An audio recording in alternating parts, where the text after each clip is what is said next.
Olá pessoal, então continuando aqui a nossa aula sobre fotossíntese, né, relacionada ao capítulo 7 do nosso livro Texto e as reações luminosas, é, a forma com que os vegetais é, conseguem interceptar energia luminosa para iniciar o processo de fotossíntese, né, ou a fase fotoquímica da fotossíntese, geralmente se dá através de complexos de pigmento, conhecidos como complexo de coletor de antenas,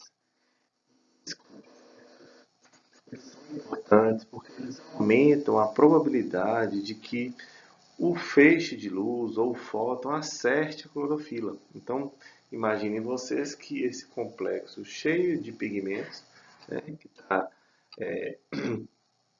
nesse esquema aqui, né, está captando essa energia e ao acertar esse fóton, ao acertar essa clorofila, né, ao incidir sobre essa clorofila, faz com que ela passe do estado fundamental para o estado excitado.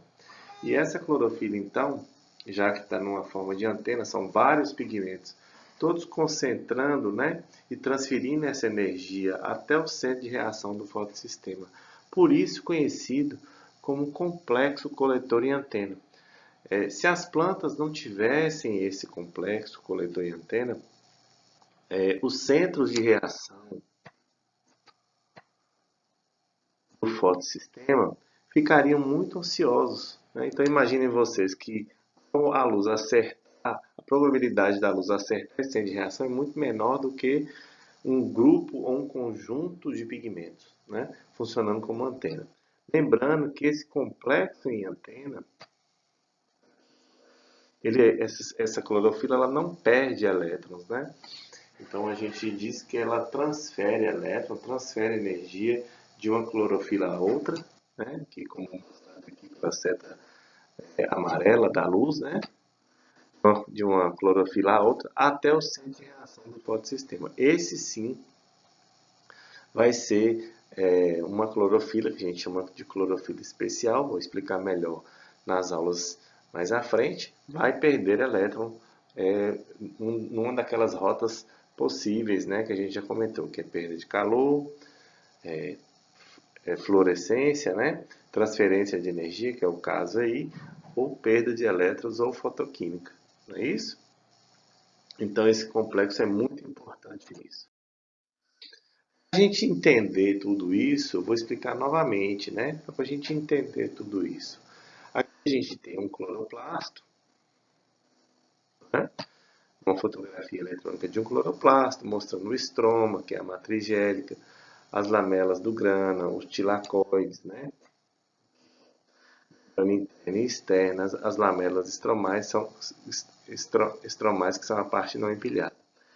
Ao lado, né, a gente tem um modelo de cloroplasto que explica isso de forma mais fácil, né? Para a gente visualizar mais fácil. Mostra o estroma, que é onde vai ocorrer a fase bioquímica da fotossíntese, e mostra aqui os tilacoides, né? Que é cada uma dessas regiões aqui, como é o tilacoide são saquinhos, né? Como se fossem sacos, né? E essa região aqui interna do tilacoide é chamada de lumen, do tilacoide, e de tilacoides de grano. Essa membrana do tilacoide aqui está esquematizada aqui no outro modelo. Lembrando que tudo isso, né? Todo esse processo fotossintético é resumido por essa equação, né? Onde CO2 mais água mais luz, né? A energia do fóton, que a gente já comentou bastante, é utilizada para a produção de carboidratos e de oxigênio. Neste caso, o carboidrato está sendo representado como glicose, não é isso? Muitas vezes não é a glicose, né? É outro carboidrato, mas ele está sendo representado aí como glicose. Bom, voltando aqui à estrutura para a gente entender melhor, né? A gente tem aqui as membranas do tilacoide, ó. Diversos complexos proteicos estão nessa membrana. Olha aqui o nome do tilacoide, ó. E externamente aqui o estroma. Vou fazer uma comparação aqui com esse modelo ou com essa fotografia para a gente entender melhor. Distribuídas na membrana dos tilacoides, né, distribuídas, a gente tem proteínas ou complexos proteicos. Então, aqui tem o sistema coletor em antena do fotossistema 1, o sistema coletor em antena do fotossistema 2, o centro de reação do fotossistema 2, o citocromo B6F, que é uma proteína que está na membrana, o centro de reação do fotossistema 1, a ATP sintase. A gente já comentou na fase da cadeia de transporte de elétrons, é muito semelhante. Então, o entendimento daquilo lá na cadeia transportadora de elétrons vai facilitar o entendimento de vocês aqui, né? Esses complexos, essas proteínas ou esses complexos proteicos estão aqui distribuídos, né, na membrana do tilacoide. Alguns nas regiões que a gente chama de regiões prensadas, né, que é onde essa região aqui, ó, onde a membrana de um tilacoide encosta no outro, né? E outros nas regiões não prensadas, né? Dá pra gente ver essa distribuição aí, certo? Então, aquele sistema coletor e antena que eu comentei no slide anterior, ele está representado aí. Lembrando que ele é um conjunto de pigmentos. Clorofila A, clorofila B, carotenoides, que vão interceptar a luz. E ao esses pigmentos receberem esse fóton de luz, eles vão ficar excitados, transferir energia de pigmento a pigmento até o centro de reação do fotossistema, seja ele fotossistema 1 ou fotossistema 2. Tá?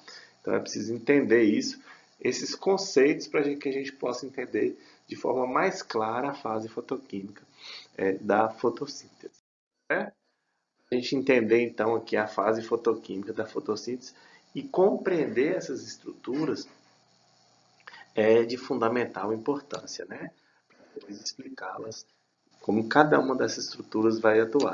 A fase fotoquímica da fotossíntese. Se vocês já ouviram falar fase clara, fase escura, a gente vai deixar essa terminologia para trás e chamá-la de fase fotoquímica da fotossíntese. Assim como eu comentei na figura anterior,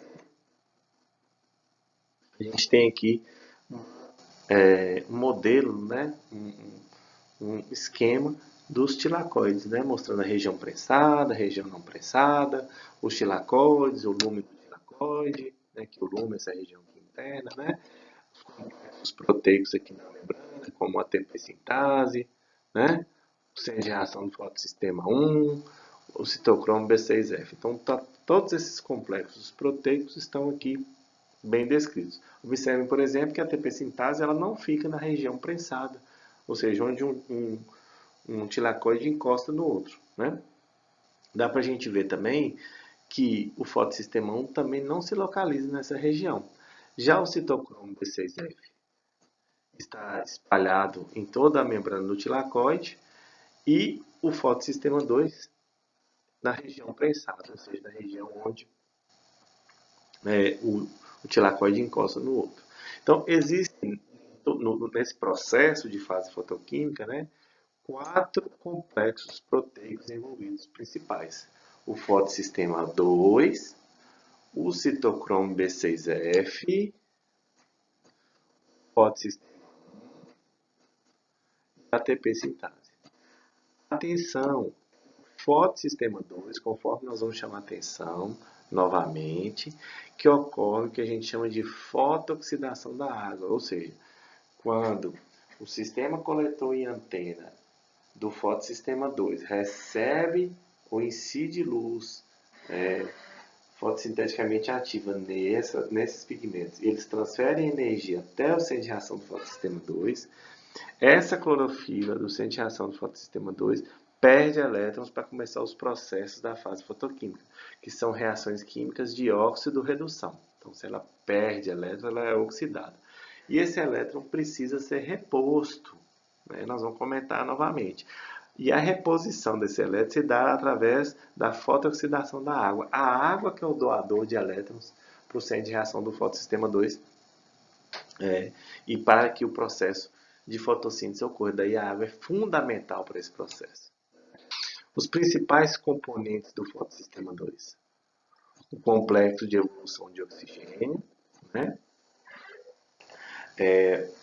O manganês, a gente vai ver melhor, o resíduo de tirosina, o P680 que é a clorofila A especial, que está no centro de reação do fotossistema 2, a quinona A, a quinona B, o plastoquinona, e o coletor de luz ou complexo de coletor de antena do fotossistema 2. Né? Tem lá as clorofilas A, B e os carotenoides, né? Conforme a gente já comentou, os pigmentos foliares. Os principais componentes do fotossistema 1 quais são? Né? Sede de reação do fotossistema, que é a clorofila, uma clorofila A especial também. Né? Por que chama P700 e P680? Porque esses dois tipos de clorofila, o P680 e o P700, absorvem luz preferencialmente nesse comprimento de onda. No caso, o P680 absorve luz preferencialmente com 680 nanômetros, né? Daquela energia eletromagnética que tem comprimento de onda de 680 nanômetros. Já o P700 absorve luz com comprimento de onda de principalmente 700 nanômetros. Né? Lembrando que de todo o processo, os centros de reação, tanto do fotossistema 2 quanto do fotossistema 1, e que ao ficarem excitados, ao receber energia do sistema coletor em antena e ficarem excitados, é que vão perder elétrons. Né?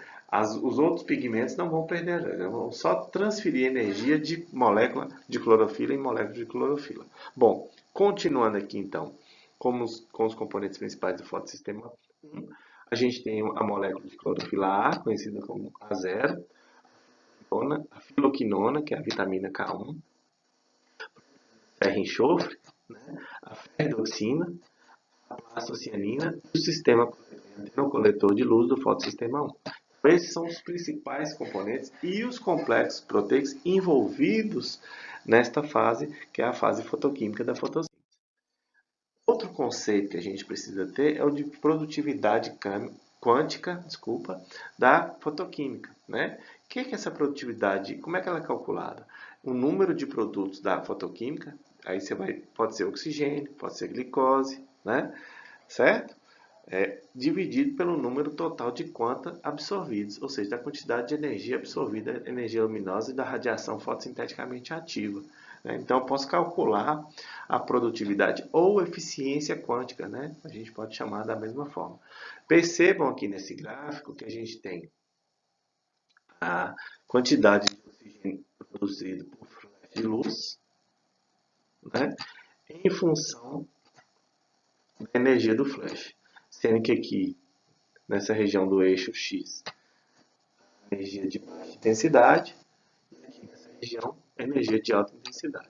Percebam que à medida que aumenta a intensidade da energia, né, do flash, a quantidade de fótons, esse quantidade de luz produzida inicialmente aumenta de forma linear da curva, e depois a gente observa uma curvatura até a estabilidade. Né? Até a gente disse que nesse momento houve a saturação do processo. Né? Neste caso aqui, o produto é o oxigênio. Poderia ser outro produto. Né? Ou a transferência de elétron, reações químicas, né, por exemplo. Certo? Então, essa estabilidade, ou essa produtividade máxima de oxigênio liberado no processo, ela acontece quando 2.500 moléculas de clorofila foram atingidas por feixes de luz. Então, houve uma saturação e elas produzem uma molécula de oxigênio. Certo? Para alguns conceitos relacionados à produtividade quântica, a gente precisa entender melhor. Né? Então, a produtividade quântica ou eficiência quântica de um processo, a gente citou no caso do slide anterior, produção de oxigênio, mas podia ser outro, né? Pode variar. Aí tem um errinho de português, pode variar de 0 até 1. 0 é se o processo não responder à luz. E 1, todos os fótons absorvidos contribuírem para o processo formando um produto. Né? Seria a produtividade ou eficiência quântica máxima. Em cloroplastos funcionais, sob iluminação fraca, a produtividade quântica fotoquímica é de 0,95 e a produtividade quântica de fluorescência é de 0,05. outros fenômenos, né, outras reações nesse caso são desprezíveis, né, mostrando que preferencialmente daquelas possíveis alternativas, né, a fotoquímica é a principal, né. Produtos da fotossíntese, como por exemplo o oxigênio, a gente viu que o oxigênio é um produto da fotossíntese, necessitam de mais de que um único evento fotoquímico para ser formado, e geralmente a eficiência ou produtividade quântica é por volta de 0,1, no caso do oxigênio, certo? Se eu pensar em eficiência de conversão, né, essa eficiência de conversão de energia luminosa em energia química, o comprimento ideal, de forma geral, né, para as plantas, esse valor é de 27%. Então, se eu pegar toda a energia luminosa que uma planta absorve e verificar quanto que ela vai produzir de energia química, essa eficiência é em torno de 27%. Tá? Porém, boa parte dessa energia, além de uma grande quantidade de energia eletromagnética emitida pelo Sol, por exemplo, não é absorvida pela planta, mas boa parte dessa energia é utilizada em vários processos, inclusive processos de manutenção celular. Ela precisa se manter, não é isso?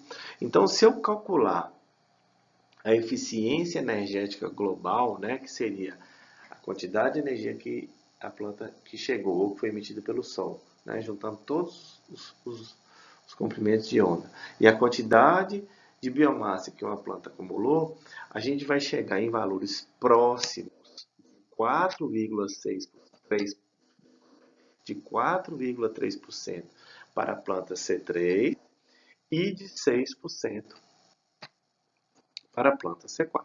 Tá? A gente entender esses conceitos. Então, boa parte da energia para acumular biomassa, ela é utilizada para outros fins. Né? Então, a planta para acumular biomassa, ela recebeu uma quantidade X lá de energia e o Sol emitiu um espectro amplo de energia eletromagnética, né? Mas pequena quantidade as plantas conseguem converter em biomassa. Então, qualquer prática, ou qualquer ajuste, ou melhoramento, ou manipulação genética que melhore essa eficiência energética global vai impactar diretamente na melhoria da produtividade dos vegetais. É uma forma de manipulação, certo? Bom, aqui termina a nossa aula e até a próxima. E eu aguardo vocês. Obrigado pela atenção.